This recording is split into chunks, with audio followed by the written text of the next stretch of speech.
The Beaches podcast is going to give you everything you want to know about a beach before you go there. I hope you enjoy the show. Be sure to check out our website, www.sandee.com. Without further ado, let's get into the show. Okay, so you want to go to Naxos. Yeah.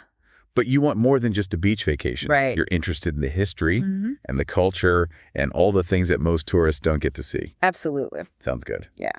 Well, this deep dive is for you. We're going to cover all of it. From the best beaches to the ancient ruins. and all the delicious food in between. Can't forget the food.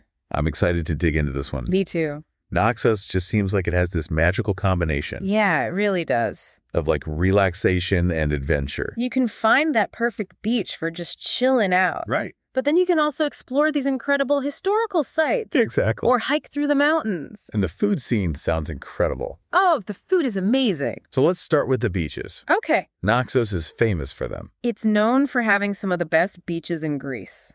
But what makes them so special? Well, a couple of things. Okay. First, the geography of the island is really unique. How so? It's part of the Cyclades Islands. Okay. Which are known for their dramatic landscapes. I see. And Naxos in particular has this really diverse coastline. Yeah, I was reading about that. You've got long sandy beaches on the west coast. Those are the ones you see in all the pictures. Exactly. With the golden sand and the turquoise water. And then as you go east, the coastline gets more rugged. Okay. With cliffs and coves. So the beaches on the East Coast are more secluded. Yeah, they're more hidden away. I can see why you like those. I love finding those little secret spots. And the water on the East Coast is supposed to be even clearer. Oh yeah, the snorkeling and diving is incredible there. So we've got these incredible beaches. But Naxos also has this rich history. Right. And one of the most fascinating sites is the Temple of Demeter. Oh yeah, definitely. What is it about that place that you find so intriguing? Well, a couple things. Okay. First of all, Demeter is the goddess of agriculture. So she was really important to the ancient Greeks. And this temple on Naxos is one of the oldest temples dedicated to her. I read that it's even older than the more famous Temple of Demeter at Eleusis. Yeah, that's right. Which is pretty amazing. It is. But what I find really interesting is that the Temple of Demeter on Naxos was never finished. It's true. And nobody really knows why. It's a bit of a mystery.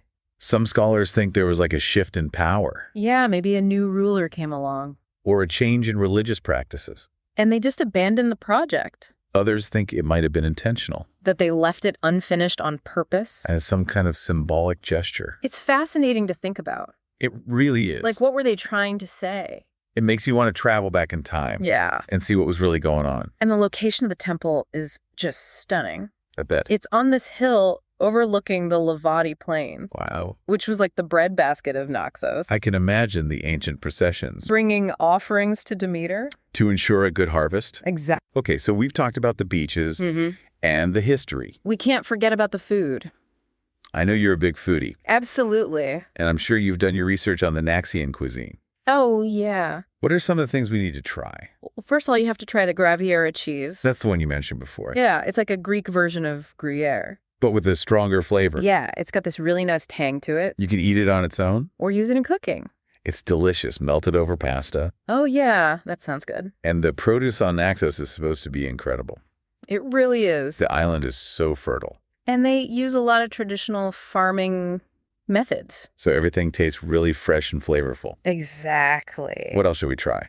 Well, you can't go to Naxos without trying the citron liqueur. What's that made from? It's made from the leaves of the citron tree. Interesting. It's unique to Naxos. I've never even heard of it. You have to try it. I'm adding it to the list. And if you're looking for something savory, you have to try the sonata.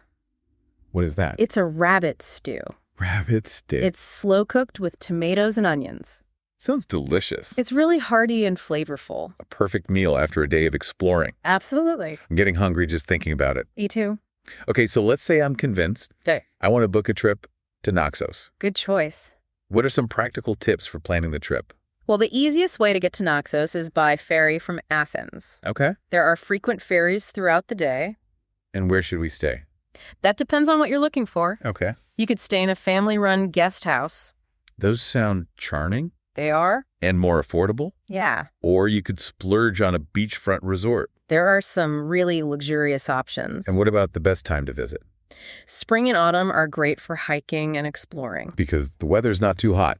Exactly. And summer is perfect for the beach. Of course. So Naxos really does have something for everyone. It really does. Whether you're looking for adventure Or relaxation. or a bit of both. You can find it all on Naxos. Plus, amazing food and history.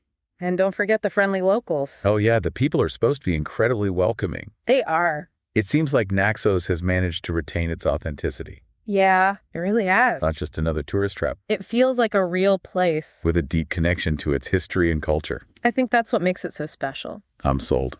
Me too. Naxos is definitely going on my travel list. You won't regret it. All right, so we've covered a lot in this deep dive. We have. From the stunning beaches To the ancient mysteries. and the delicious food. It's been a good one. I'm already dreaming of my trip to Naxos. I'm ready to go back. But before we wrap up, Yeah. I have one last question. Okay. We've talked about the history and the culture. And the food? But what about the music? The music. I'm curious about the local music scene on Naxos. I haven't actually looked into that. Do they have any traditional instruments? I'm not sure. Or unique musical styles? I don't know. I bet there are some hidden musical gems to be discovered on Naxos. That's a good point. It might be worth exploring. Yeah, it would be. So for all you listeners out there, If you're planning a trip to Naxos, maybe do a little research on the local music scene. see what you can find. You might be surprised by what you discover. You never know. Thanks for joining us on this deep dive into Naxos. It was a pleasure. We'll see you next time. Bye. Thanks for listening to the show, and be sure to tune in next week for your favorite episode about some of the best beaches and beach information in the world.